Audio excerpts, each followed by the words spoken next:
Mummy जी मैं क्या करूंगी मार्केट जाकर? मम्मी देखो, मैंने जो लिस्ट दी है उनमें से एक भी सामान कम नहीं होना चाहिए। हाँ हाँ पायल बेटा, बिल्कुल कम नहीं होगा। और भी तुझे कुछ चाहिए तो मुझे बता देना। अरे दीदी आप कब आए? और कौन सा सामान लाने की बातें चल रही है? अरे काजल बहू, अभी पायल की देवरानी के बेटा हुआ ना, बस उसी की तैयारियां चल रही है। अब उसी के लिए पार्टी करेंगे। अरे वाह दीदी, ये तो बड़ी अच्छी बात है। हाँ भाभी, तभी सामान की लिस्ट बता रही थी मैं। सामान की लिस्ट? कौन सा सामान दीदी?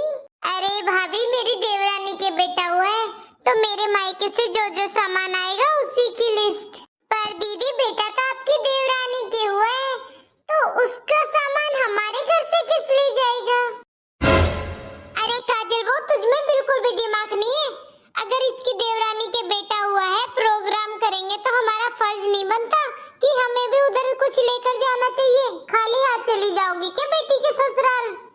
सॉरी मम्मी जी, मैं ये नहीं कहना चाहती थी, पर बस मैंने तो ऐसे ही पूछ लिया था मम्मी जी।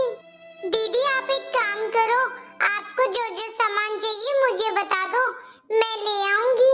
हाँ, अब की तूने अकल वाली बात। पायल बेटा, तेरी भाभी को ही बता दे, अब काजल बहू के साथ ही चली जाऊंगी। कुछ जो सामान चाहिए तुझे?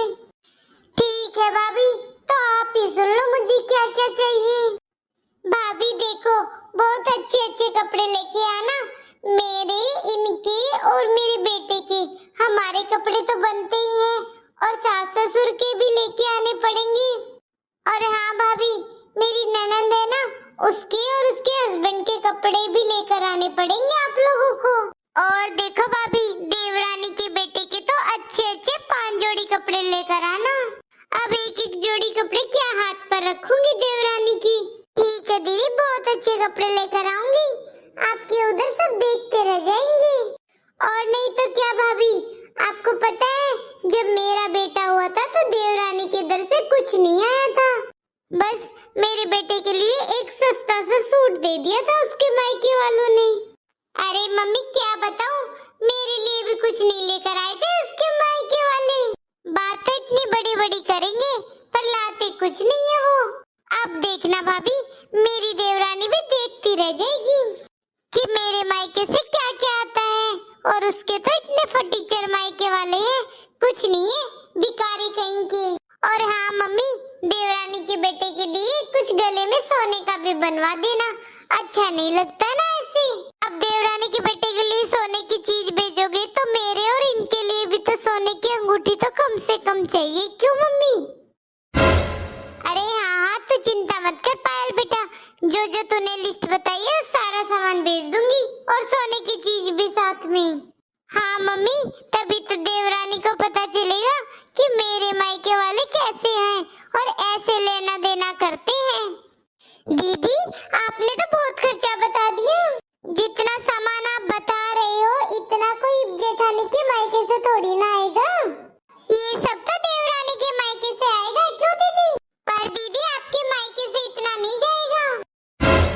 ठीक है तो भाभी तुम ही बता दो कितना जाएगा मेरे मायके से। दीदी मुझे तो लगता है कि इधर से तो बस आपके और जीजाजी के कपड़े, बच्ची के कपड़े और बस 1100 रुपए शगुन दे देंगे हम लोग।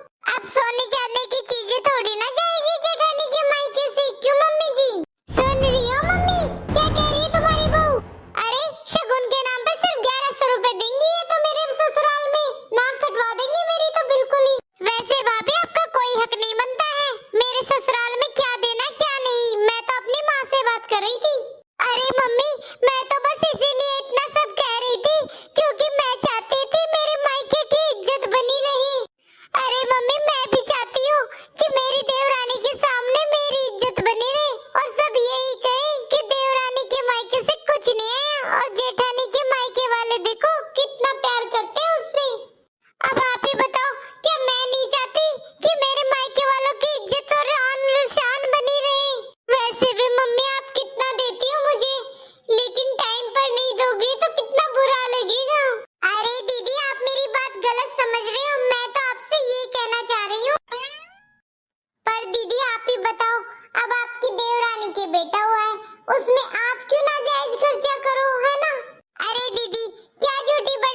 मम्मी पापा भाई ये सब आपके हैं, आपको किसी चीज के लिए मना नहीं करेंगे।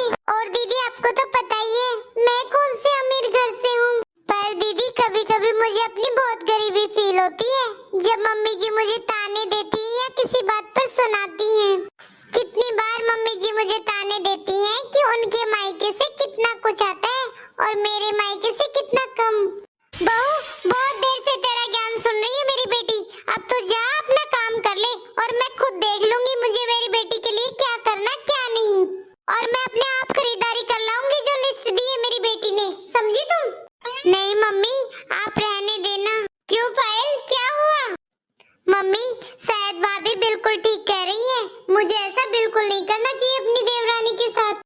अरे मम्मी क्या सोचेगी वो कि मैं उसको नीचा दिखा रही हूँ, गरीब फील करा रही हूँ। इससे तो मम्मी दूसरों के सामने इज्जत बने ना बने लेकिन हमारा रिश्ता जरूर खराब हो जाएगा। आप शायद सही कह रही हो भाभी, मुझे ऐसा नहीं करना चाहिए मेरी